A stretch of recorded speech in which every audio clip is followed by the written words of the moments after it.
जो तकरीबन रोड से 20 मिनट के सफ़र पर है। आप ये माहौल इंजॉय करें। ये देखें जो पानी आ रहा है ऊपर से, इससे नीचे भी है।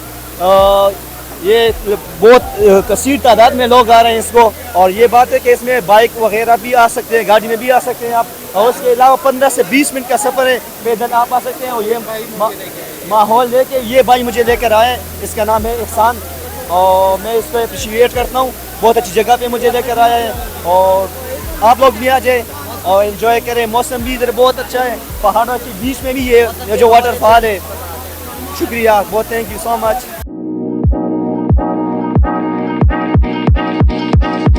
आज हम ट्राई कर रहे हैं अपना बकलावा, जो हमारे तकरीबन 2 हफ्ते पहले का आया हुआ है। 2 पीस मंगाए थे, एक पड़ा हुआ है मेरे पास।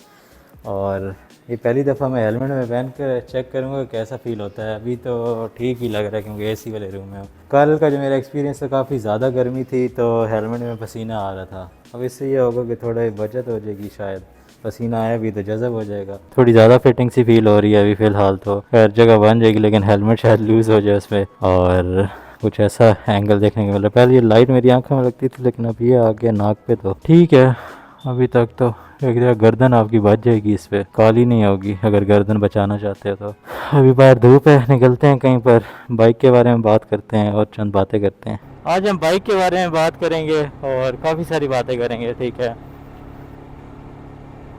सबसे पहले तो अगर बाइक इटसेल्फ की बात करो ना, फालतू आप इशू वगैरह छोड़ दो, तो बाइक अपने आप में काफ़ी अच्छा है, ठीक है। लोग बहुत कमेंट्स करते हैं टिकटॉक में, मुझे यार कैसा है, ऐसा है, वैसा है, क्या है, ये लेना चाहिए या बैटलर लेना चाहिए। तो यार बैटलर मैंने यूज़ नहीं किया, और ना ही मैंने लोगों के पास देखा है कि उन्होंने बहुत परचेज़ किया हो। सुपर स्टार मेरे कई दोस्तों के पास है, सुपर स्टार जी मैं खुद चला रहा हूँ 9 महीने से। तो सुपर स्टार का मैं तुम लोगों को अच्छा आइडिया दे सकता हूँ लेना चाहिए या नहीं लेना चाहिए। इसलिए नहीं कि मेरे पास है, इसलिए कि मुझे पता है कि ये क्या चीज़ है। इशू मैंने भी फेस किए हैं, बहुत सारी चीज़ें फेस की हैं, तो इशू तो हर चीज़ में ही आते हैं। अब 1 to 5 या 70 तो नहीं है कि 50-60 साल से बनता आ रहा है। ऐसा नहीं है कि नए मॉडल्स में इम्प्रूवमेंट नहीं है, नए मॉडल्स में भी इम्प्रूवमेंट है काफ़ी। अब उससे आगे जो 26 मॉडल आएगा उसमें और कई चीज़ें ठीक हो जाएगी अगर अभी हैं तो। मेरे पास तो 24 मॉडल है, तो हम उसके दायरे में रहते हुए बात करेंगे। अभी मैं एक्सप्रेस वे पर आ गया हूँ, और इस रोड पे तो वैसे ही मैं 100 के आसपास रहता हूँ, और मौसम बादल आ गए हैं जो काफ़ी अच्छा है। अभी इस वक्त मैं जा रहा हूँ शादरा वाली साइड पर।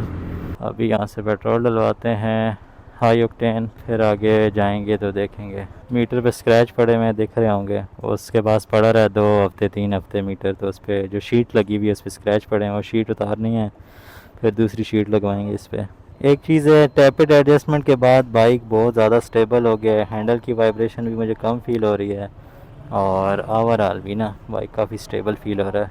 स्टैंड पे लगाऊँ, कार चल रहा है ना। लास्ट टाइम शेल से डलवाया था, और 9 तारीख से 26 तक चला है। खैर आज तो मैं ट्रिप पे जा रहा हूँ।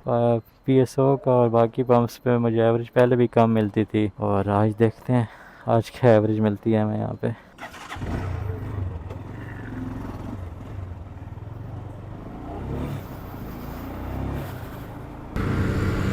वाह, ऐसा जिगरा चाहिए, मेरे से नहीं आता यार।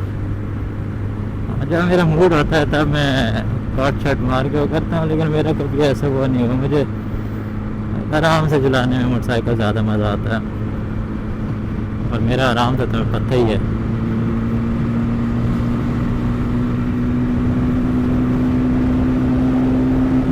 मुझे सुपर स्टार की क्या चीज़ अच्छी लगती है, जब मैं 7000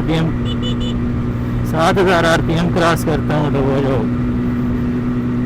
वॉइस नोट निकल रहा होता है, exhaust note, I love this.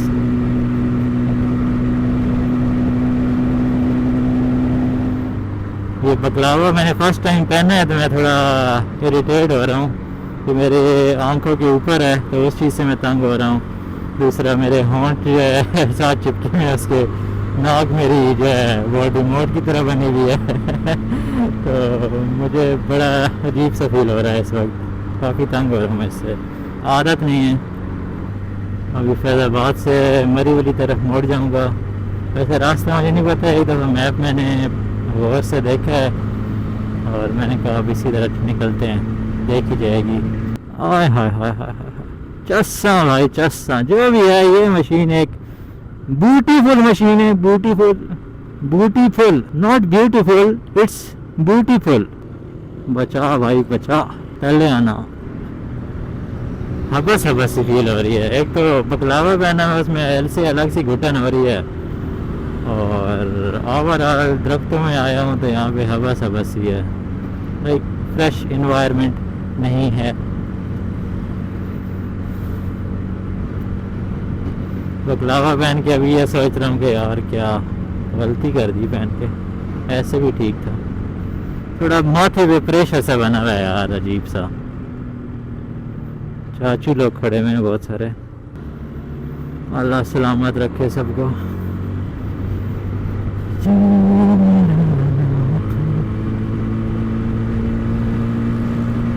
खूबसूरत रोड्स, बच के बाबा बच के। अब इससे आगे जब जाऊंगा फिर हम बाइक की बात शुरू करते हैं, एक एक एस्पेक्ट पे बात करेंगे हम, कि जो जो सवाल मुझसे किए जाते हैं उन पर बात करेंगे हम। ये है जी आपका मेन इस्लामाबाद, जहाँ के रोड ज़्यादा डार्कर होते हैं, ग्रीनरी ज़्यादा ग्रीन होती है। लाइक इधर सैचुरेशन की ज़रूरत ही नहीं है, इधर ऑलरेडी सैचुरेटेड होती है हर चीज़। हर चीज़ में अलग वाइब्रेंस आपको देखने को मिलती है, हर चीज़ आपको ज़्यादा डार्कर देखने को मिलती है। और जहाँ पर सिनेमैटिक लुक की ज़रूरत हो तो वो वहाँ पर ऑलरेडी आपको एक फेड या नॉइस ग्रेन देखने को मिलता है। यहाँ पे कलर करेक्शन की ज़रूरत ही नहीं पड़ती, क्योंकि ये इस्लामाबाद है। ये ना आगे रास्ते के वो मसला बना हुआ, वो रास्ता बन रहा है यहाँ पर सारा। अपन लोगों को तो बातें करनी थी यार, बड़ी हीट है भाई, बड़ी हीट है। ऊपर से बकलावे ने अलग माँ की आँख करके रखी है यार। एक तो सबसे पहले तुम लोग ये चीज़ कंपेयर करना छोड़ दो कि ये 125 और जो है बाकी किसी कैटेगरी में आता है, ठीक है। इसकी कैटेगरी अलग है इस बाइक की, ये आता है नेकेड सीरीज़ में, ठीक है, जो आप रश में और लॉन्ग ड्राइव पे काफ़ी कंफर्टेबल रहता है, ठीक है। अगर तुम्हें लगता है कि इसकी सीट चेंज करनी चाहिए तो आप चेंज करवा सकते हो, मॉडिफाई करा सकते हो, कोई ऐसी बड़ी चीज़ तो नहीं है वो, ठीक है। मैं इस पर पेशावर जाता हूँ, अटक जाता हूँ, नॉन स्टॉप भी जाता हूँ, ठीक है, बिना रुके, तो मुझे तो कोई इशू नहीं हुआ, ठीक है। इंसान की अपनी स्ट्रेंथ पे कोई किस एंगल पे जाके कितने टाइम बाद वो थक जाता है, क्या होता है। तो पहला तो ये पॉइंट है कि आपको इसको 125 के साथ कंपेयर करना छोड़ दो। 125 एक अलग मशीन है, ठीक है, वो एक अलग कैटेगरी है, और ये एक नेकेड बाइक है 200 सीसी में। मुझसे रिसेंटली भी किसी ने पूछा यार 125 लेना चाहिए, ये लेना चाहिए, लाइक 125 से क्या। मैंने कहा यार 125 तुम्हें 50 साल 60 70 साल 100 साल से तुम्हें सेम मिल रहा है, उस पर तुम्हारी मेंटेनेंस कॉस्ट कम पड़ती है, बड़ी चीज़ें आ जाती हैं। इस पे जाते हो तो मेंटेनेंस कॉस्ट ओवरऑल बढ़ जाती है। अब इसका मैं सिंपल सा तरीका बताता हूँ मैं तुम्हें। ये 6 लाख का है, ठीक है, और 70 या 125 तुम्हारा 2.5-3 लाख का तुम कर लो, 70 1 20 1.5 लाख। उस पे तुम्हारे जहाँ पे ट्यूनिंग के 200-300 रुपये लगते हैं, इस पे वही 2000-3000 लगते हैं, ठीक है, अगर तुम शोरूम वगैरह से कराते हो। लोकल किसी से कराते हो तो कम भी लगते हैं। इसके अलावा ऑयल का अगर करते हो तो 600-700 रुपये में 125-70 में आपका ऑयल डाल जाता है। इसमें वही 600-700 को आप जो है 6000 या 7000 कर दो, ठीक है। मैं मोटूल डालता हूँ तो मेरा 7100 रुपया लगता है, लेकिन वो 3000-4000 किलोमीटर के बाद होता है। और इट्स अप टू यू, आपने नॉर्मल कोई ऑयल डालना है, ठीक है, आप डाल सकते हो, 800-1000 किलोमीटर के बाद चेंज कर दो, अप टू यू, ठीक है। तो हर चीज़ उस हिसाब से फिर डबल हो जाती है ना। बाइक को तुम्हें ठीक रखना है, ख्याल रखना है, इसका ख्याल तुम्हें ज़्यादा रखना पड़ता है कंपेयर टू 125 वगैरह। इसकी तुम्हें वॉश कराना है, मीटर का ख्याल रखना है, वायरिंग का भी ख्याल रखना है, इसका तुम्हें हर बहुत सी चीज़ों का ख्याल रखना है ताकि तुम्हें कभी मसला ना आए, क्योंकि मसले होते हैं इन मोटरसाइकिल्स में, क्योंकि मशीन है यार, इंसान की बनाई हुई है, खराबी हर चीज़ में आती है। कोई ऐसा प्रोडक्ट तो नहीं है जो 50 साल से चल रहा है और उसमें फिर इशू आए तो फिर तुम कंप्लेन करो, चीज़ भी नहीं है और फिर तुम कहते हो कि उसमें इशू भी ना आए। इशू तो भाई तुम में भी हैं, मुझ में भी हैं, सब में। अब निकलते हैं इससे आगे। कंफर्ट का बात करो तो यार मुझे तो कभी कोई इशू नहीं हुआ इसमें, ठीक है। अभी भी मैं जा रहा हूँ और मुझे नहीं लगता कि मैं कहीं पर रुकूँगा बीच में।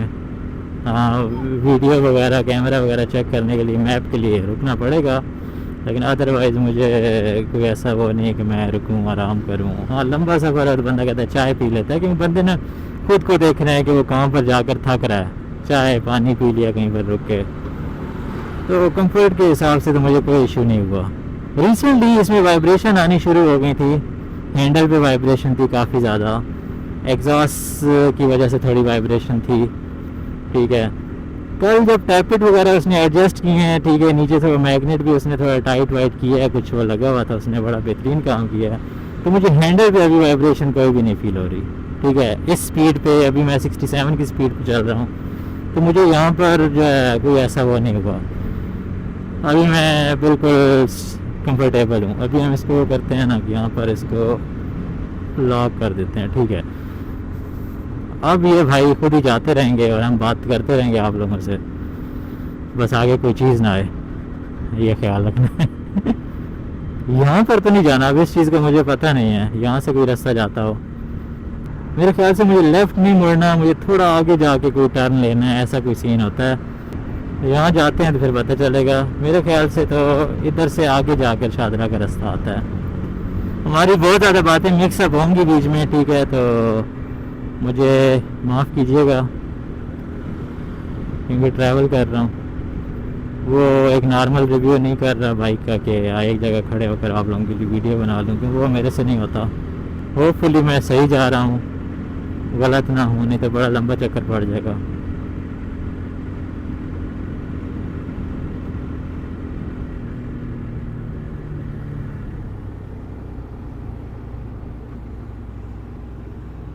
यार रुक के देख लूँ। मैं अभी थोड़ा आगे आ गया हूँ। इस तरफ से जाऊँ तो मुझे काफ़ी लंबा पड़ता है, क्योंकि मैं पहले बाराकाऊ जाऊँगा, फिर वहाँ से मुड़ के किरण रोड की तरफ जाऊँगा।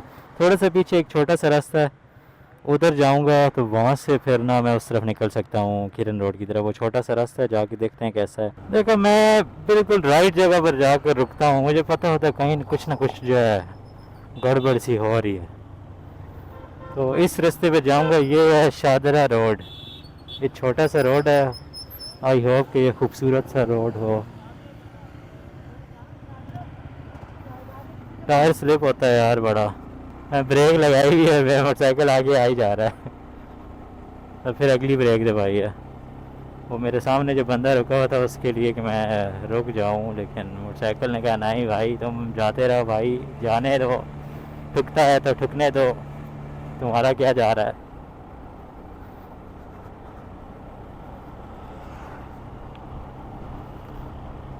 आई होप कि अच्छा रोड रहेगा ये, थोड़ा ठंडा ठंडा भी है।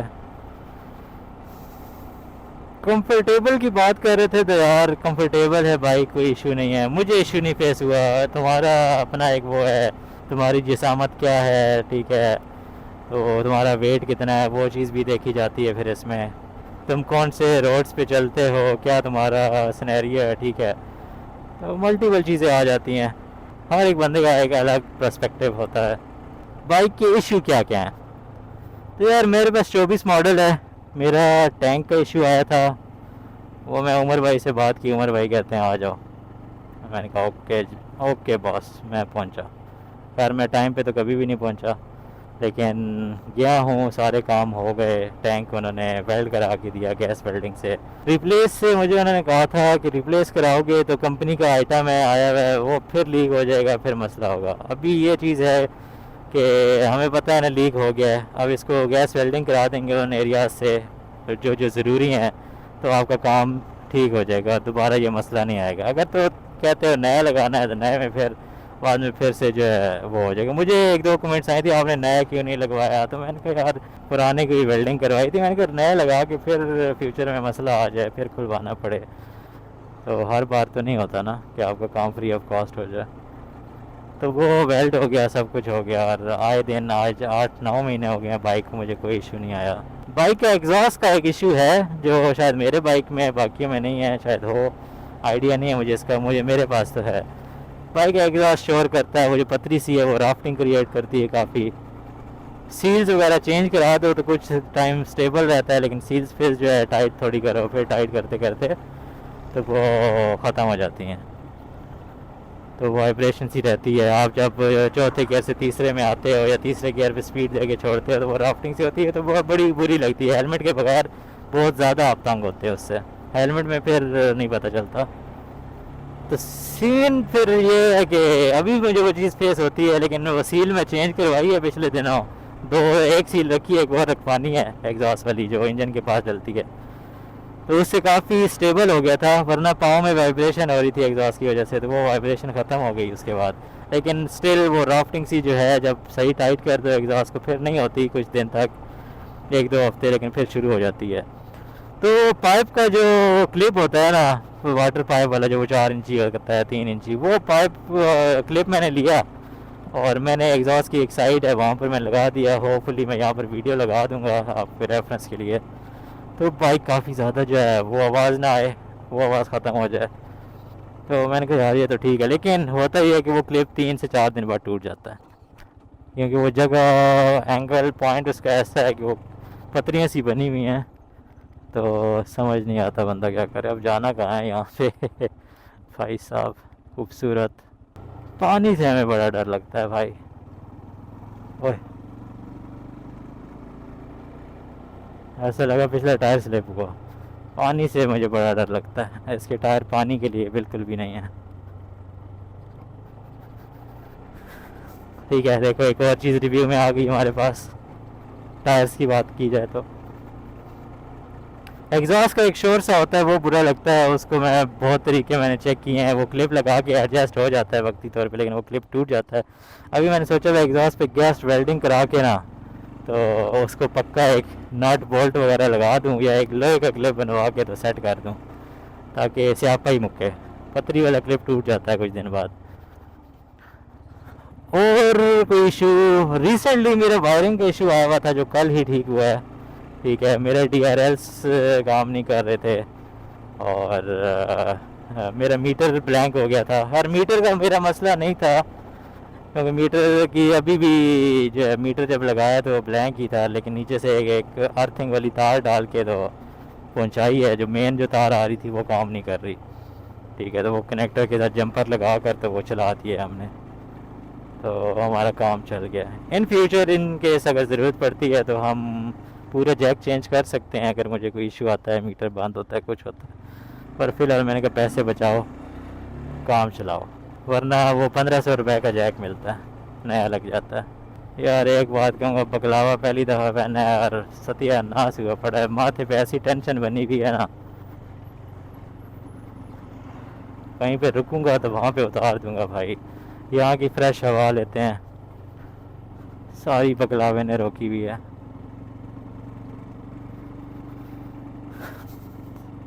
अब बात करते हैं हम इश्यूज से हट के, टायर्स की बात करते हैं। टायर भाई नॉर्मल अगर तुम्हें रोड पे चलना है, ऐसे सूखे रोड पे तो ठीक है, लेकिन अगर तुम कच्चे पे जाने वाले हो, ठीक है, पानी में कीचड़ में, तो भाई मेरा प्रीवियसली एक्सपीरियंस रहा है, तो उस एक्सपीरियंस में यही सीन था कि भाई नहीं नहीं नहीं ये टायर चेंज करने ही पड़ेंगे। मैंने कहा टूर पे कभी गया बड़ा तो टायर तो चेंज करने पड़ेंगे। कीचड़ में भाई, गीला रोड है ना, गीला रोड, ऐसा रोड जिस रोड पे मट्टी पड़ी हुई है और वो मट्टी जमी हुई है, स्लिपरी सा बना हुआ है, उस रोड पे ये टायर नहीं काम करते भाई। टायर यूं यूं आपका बाइक हो रहा होता है। मैं और मेरा कज़न 2 बंदे हम जा रहे थे, हम गुलबर्ग में थे, गुलबर्ग से आगे एक विलेज से आती है, तो वहाँ पर तो बारिश हुई थी, तो जैसे उस पर चढ़ा तो मेरा ध्यान नहीं था, वो बाइक अगला टायर यूँ हो, पिछला टायर यूँ हो। मैंने कहा भाई नहीं नहीं नहीं नहीं नहीं, टायर चेंज ज़रूरी है। टिम्सन के टायर डाल लो आप, ठीक है, मोटी सी गोटी वाले, वो नंबर्स हैं मेरे दोस्तों ने डाले हुए हैं, तो वो यूज़ कर सकते हैं हम। तो जो स्टॉक टायर है उस पर तो कभी भरोसा नहीं करना भाई। माशाल्लाह मेरे ख्याल से यहाँ पर रुकना चाहिए। हाले दिल, माशाल्लाह क्या खूबसूरती है, बड़ी फिट जगह है यार।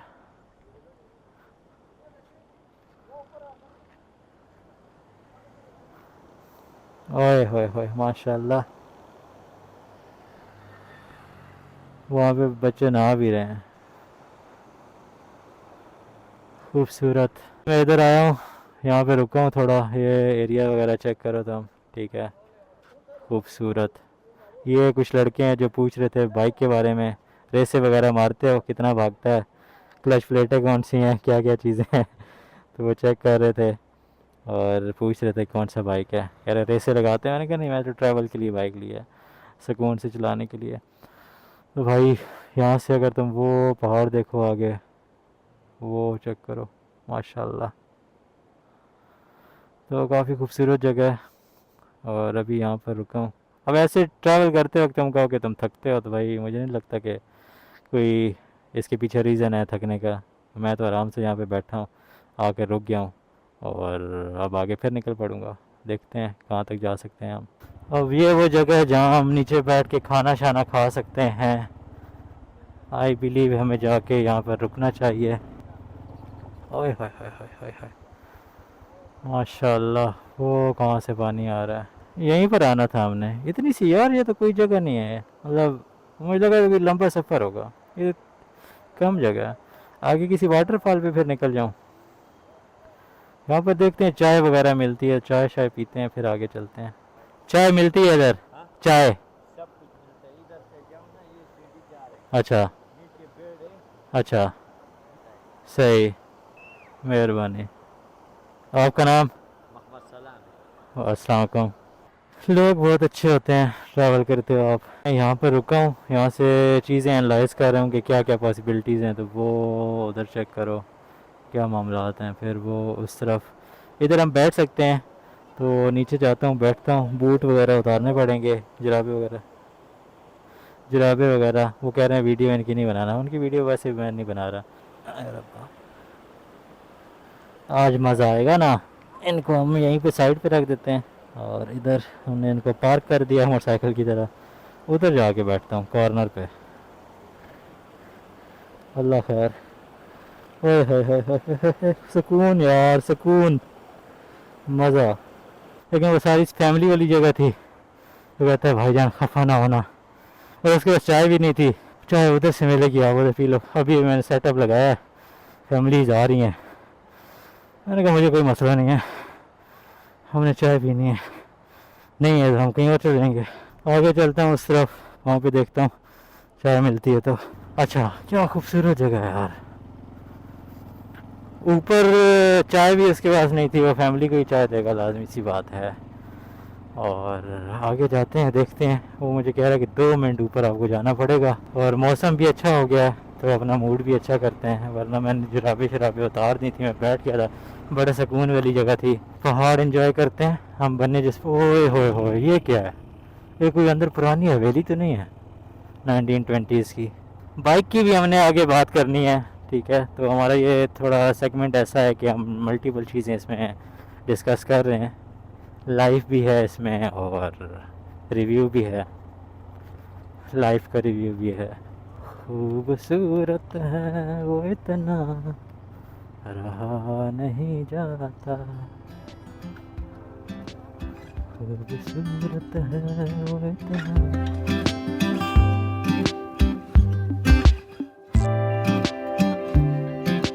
पीछे उधर चाय पी है और ये सारा एरिया देख रहा हूँ कैसा है। ठंडी ठंडी हवा भी है, गर्मी भी है उसके साथ साथ। ये रेस्टोरेंट है इस तरफ, और काफ़ी अच्छी जगह पर बना हुआ है। अंदर अब जाकर देखना पड़ेगा कि है क्या चीज़। उसके अलावा तो ये यहाँ पर सारे पानी पानी, और इस तरफ सारी फैमिलीज़ वगैरह बैठी हुई हैं, तो वहाँ पे फुटेज बनाना मुनासिब नहीं लगता। अभी इस तरह करेंगे कि यहाँ से हम जाएंगे इस तरफ, आगे अगर वाटरफॉल हमें मिलता है तो उधर निकल जाएंगे, नहीं तो फिर यूनिवर्सिटी वाली साइड से ना सीधा इस्लामाबाद निकल जाएंगे फिर से। वैसे ठीक है यार, एक नॉर्मल वो है, इतना कोई टाइम भी नहीं लगता। मुझे तकरीबन 2 घंटे हुए हैं अभी घर से निकले हुए और यहाँ तक के। यहाँ के लोगों की अगर बात की जाए तो लोग काफ़ी वेलकमिंग है। पीछे पार्किंग वाला एक बंदा मिला था, वो भी काफ़ी जो है नाइस था। और फिर हमें वहाँ पे जगह नहीं मिली कि हम बैठ सकें, वो फैमिली वाला एरिया था। अभी यहाँ पर बिस्मिल्लाह होटल है, ठीक है, यहाँ पर चाय पी है। इनकी चाय इतनी अच्छी नहीं है, लेकिन ठीक है, ना होने से बेहतर है कुछ मिल जाए आपको।